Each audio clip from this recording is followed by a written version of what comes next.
A little bit rough and wild right now, and I feel like behind the scenes my name is being dragged and my reputation and my character. I need to speak on a few things that I feel would have been better handled privately, but we're public at the advice of my legal counsel. So there's so much going on YouTube and in the world, and first off, I do want to request something.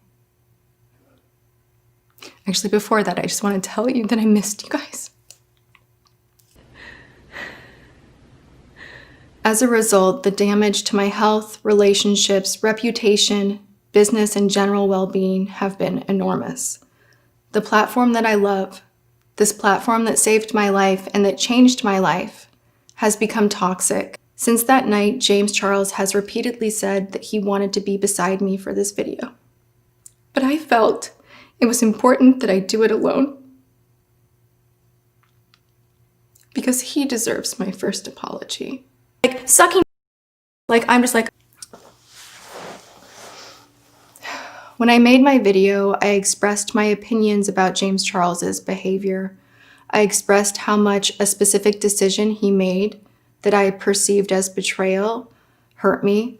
I was very worried and heartbroken, but I did not lie in that video. Coerced and manipulated me. And there's so much going on with James Charles right now that I do not support, that I do not agree with. Fame, power, and a fat bank account will change almost anyone. And if you don't have people that will tell you to your face that you're doing the wrong things, you will change. I never called James Charles a predator, and I never said that James Charles was a danger to society. My video was not made with any malice. And he is role modeling to them his behavior. His behavior online is what they are seeing and what they are emulating as how they should behave to be successful and adored by the masses. Everything is over-sexualized, and that's the huge underlayer to this all, that I finally have had enough. The last phone conversation that James Charles and I had, he said some things telling me about a situation that happened in Seattle at my birthday, and it literally made me want to vomit. Oh my God, you tried to trick a straight man into thinking he's gay yet again, and somehow you're the victim. I made it as a result of all of the poisonous lies that were fed to me by Shane Dawson and Jeffree Star. Sure, Jan. You know, it's really disgusting to manipulate someone's sexuality, especially when they are still, emerging into adulthood and don't quite have everything figured out. You are using your fame, your power, your money to play with people's emotions. You're threatening to ruin them. You're threatening to embarrass them. And you're doing that to have them behave sexually in your favor, even if they're straight. And you know what? That's not okay. That behavior is not okay. Whether you're a woman, a man, gay, straight, bi, whatever sexual orientation you are, that is your personal call, and it is not someone else's to take. It's not someone else's to play with. It's not someone else's to mess with. And how dare you laugh about it and make meme after meme and retweet and this and that and I love straight boys, and make it a joke. Because this behavior is not normal, it's not okay. Cracking someone's sexuality is not an escape room. This is shit that will follow them for the rest of their lives. And you need someone to tell you to stop it. And that's exactly what I did in your kitchen in front of Gabriel Zamora. So I did not publicly air any of the horrific accusations that were being made behind the scenes. While I was definitely upset that he had accepted a sponsorship from the biggest rival to my brand, Halo Beauty, I did not make my video because of vitamins. Liking Sugar Bear hair and dragging the other people and being like, Tati, I'm on your side, like you've got me, like I will support you. Yes, mom, like you've got my loyalty. So I always felt really comfortable with that. And I, of course, to not even get a phone call, to not even get a text a few days prior, but right after that sponsored post went up, to have a text like, hey mom, love you, I'm stressed. Just so you know, XYZ, I just did this post, but it's no big. And that's pretty typical of James Charles's behavior.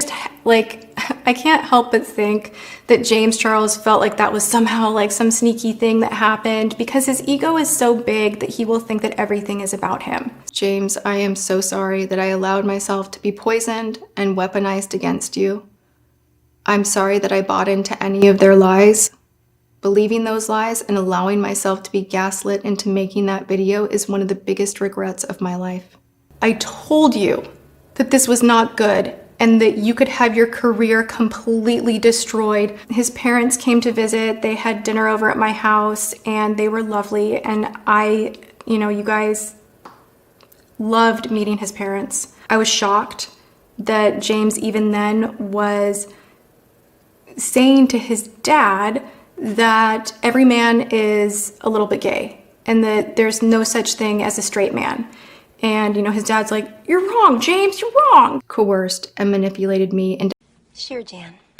So talking about that at the dinner table with his parents was kind of weird. Him talking explicitly about sex and things that he would like to do. And I was just like, of their lies, coerced and manipulated me into I was like, oh my God, oh my God, oh my God, oh my God.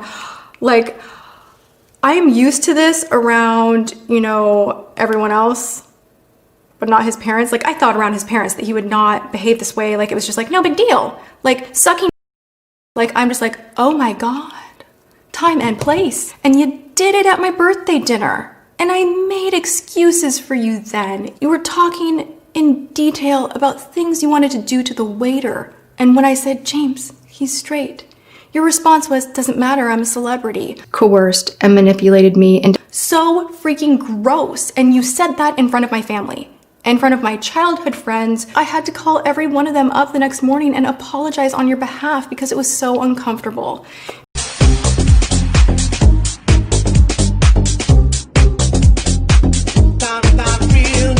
I'm really shocked, Gabriel, that you really don't care about this at all and what is happening, that you are totally complicit with the situation, obviously, with the video that you made.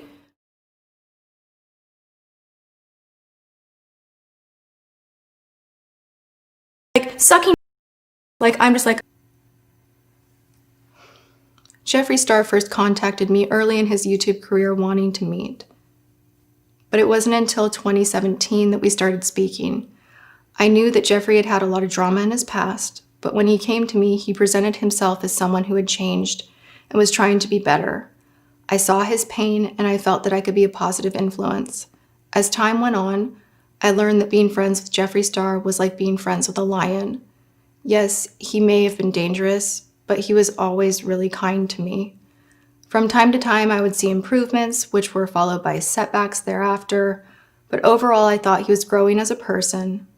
And again, I thought I could be a good example for him.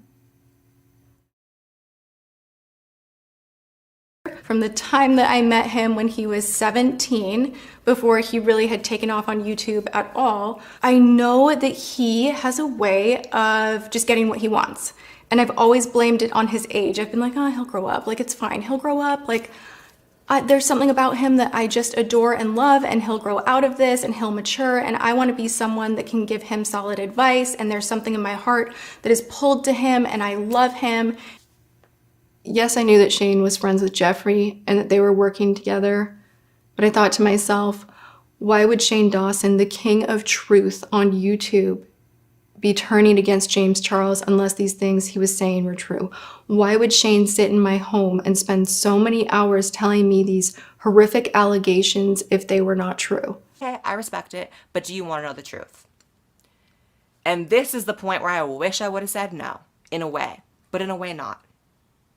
He then provided me with receipts of a voice memo from a YouTuber who was allegedly sexually molested by James Charles, and it's credible. It's a YouTuber, it's credible. It is not my place to out this YouTuber's name at all. I have privately reached out to this YouTuber and said, hey, I'm a rape survivor myself, because I am, and I should never have been told this, but I want to let you know it's okay to go public with your story. It's okay to be heard, or even just to talk to me if you need to, because I am a survivor myself. So I'm in shock after being given. My businesses suffered. It was all I could do to pull myself together for the launch of Tati Beauty. That night helped me so much to everyone that came. because I felt like I didn't have community anymore. And I was too ashamed to even think about inviting anyone from my community. What are you guys most excited about 2019 in the beauty community? Not being friends with anyone.